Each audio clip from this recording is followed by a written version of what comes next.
Good afternoon, friends. Today we are going to make a Python program for Simpson's one-third rule. So let us start with the program, understand the program first, and then we will run it. Okay. So here we are taking it for any electrical application. So here we can consider the function is a current, okay, and x is a x is a voltage. So we are having the equation of a current as 1 upon 1 plus x square. Okay. So 1 upon 1 plus x square is your f of x. So f of x is nothing but, let us say, it is a current in a particular circuit, and the current in a particular circuit is 1 upon 1 plus x square, where x is a voltage. Okay. This way we can apply the method to electrical application. Okay. So see here, this is a function which we are going to integrate with the help of a Simpson's one-third rule. So hash I have written because of comment section. Programmer should understand what program he or she is doing. So for our understanding, we are writing Simpson's one-third rule, which is not visible to the compiler. Then hash define the function to integrate. So here we are writing a function.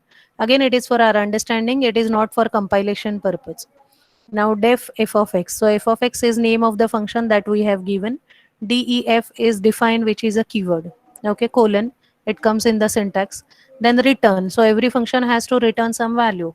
If it is not returning any value, we are calling it as a void. Okay. So here it has to return the value of a function. So our function is a current, which is given by 1 upon 1 plus square of the voltage. So square of voltage means x square. In our numerical, we are taking it as a x square. Okay. So it is 1 upon x square. This is the function which we are solving. Now implementing Simpson's one-third rule. This is a comment statement. Again, diff. So defining, we are giving the name Simpson 13. For our understanding, we are giving the same name Simpson 13. What are the passing variables? So we are passing the value of x0, okay, xn, lower limit, upper limit.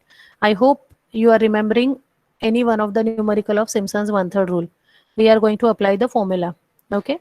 So it is x0, xn are the passing variable, and n because we are interested to find out the step size, which depends on lower limit, upper limit, and number of steps. Okay. So we will calculate h. So h equal to xn minus x0 upon n. So this formula we already have studied in theory. So we'll apply it here, and therefore we have defined the function Simpson 13, wherein we are calculating the step size h. Okay. I hope it is clear till this step. We'll go further. We'll find out the integration. So integration. Now we have a formula. What is the formula of Simpson's one-third rule? It is f of x0 plus f of xn. It is nothing but y0 plus yn.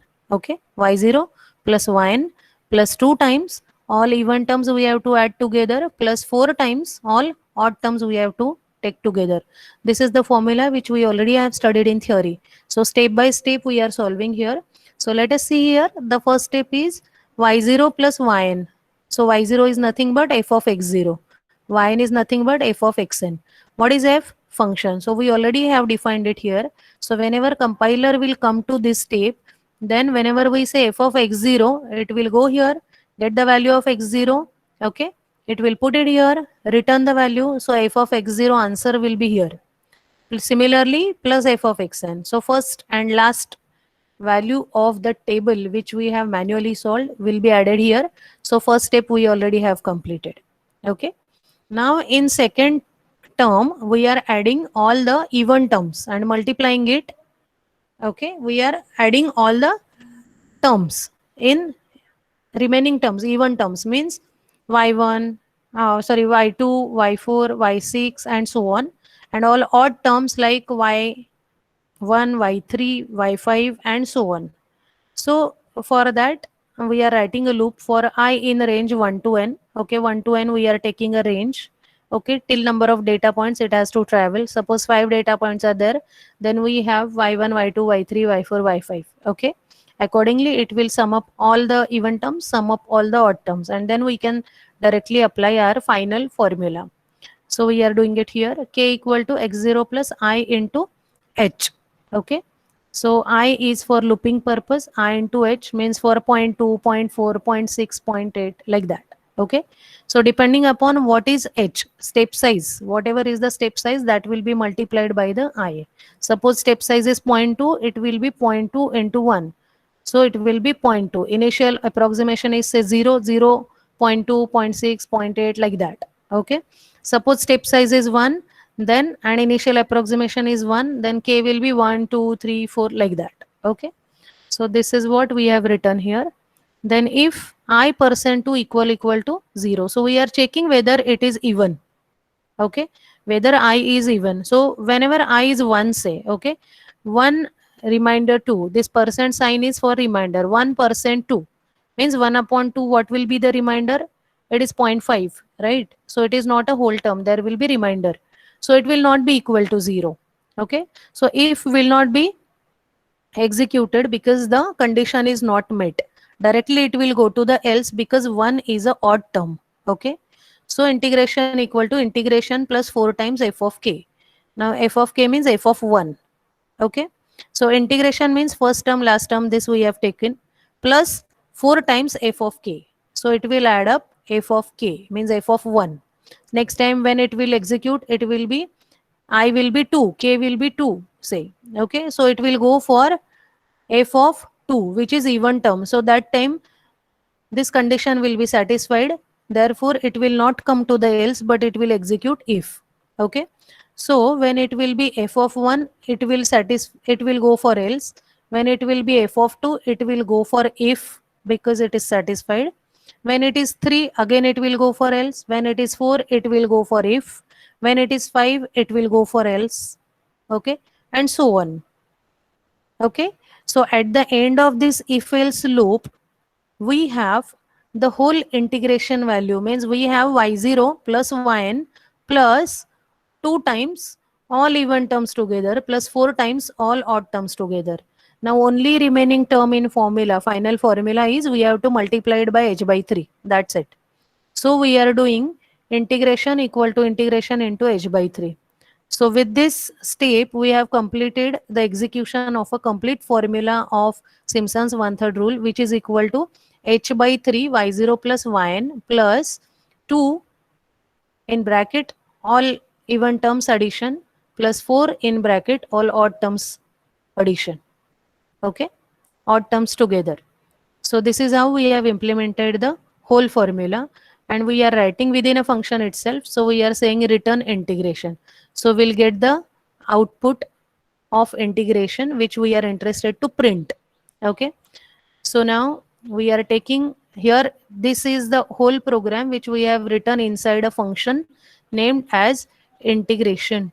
Okay, we have given the function name as integration. Let us move further. Now we will take the input from the user. So we will ask the upper limit, we will ask the lower limit to the user. Okay, so we have lower limit, we have upper limit, we have taken it from the user. We have sub intervals also, number of sub intervals 3, 4, 5, like that. Okay, and then result is equal to Simpson 13. This is the function inside which we have written the whole program. Okay, just now we have seen. So passing variables are lower limit, upper limit, and sub interval. So when it will be passed, then the compiler will go to the Simpson 13. See, here it will go, where we have lower limit, upper limit, and number of steps. Okay, and then it will calculate the whole thing. At the end of this function, it is going to return integration, which is the complete answer of the numerical for the function which we have defined at the start. And now only printing is remaining, so we will print the result equal to Simpson 13. So all passing variables we have passed here through the function, it will return us the value of integration which we are storing in a result. Now we will print result. So print integration result by Simpson's one-third rule is, now here it is percent 0.6f, means after the decimal point we have, say, considering 6 digits. So I am writing 0.6. If we write 0.5, it will give us 5 digits after the decimal point. If I write 0.8, it will give 8 digits. If I don't write anything, directly I write what integration is, double quote, complete and result. If I write like this, it will give me all the digits. Okay, But for our understanding simplicity, we are considering only 6 digits after the decimal point. Okay. So let us run the program. Okay. Let us say the lower limit is 0, upper limit is 6. Okay. Lower limit is 0, upper limit is 6. Number of subintervals are 6. And the answer is coming as 1.366. Okay. I'll run the code and let us check. I'll run it. Okay, we already have the solved numerical which we have solved during our previous sessions, or otherwise you can solve the same numerical with manually you can solve it, and through program you can cross check it.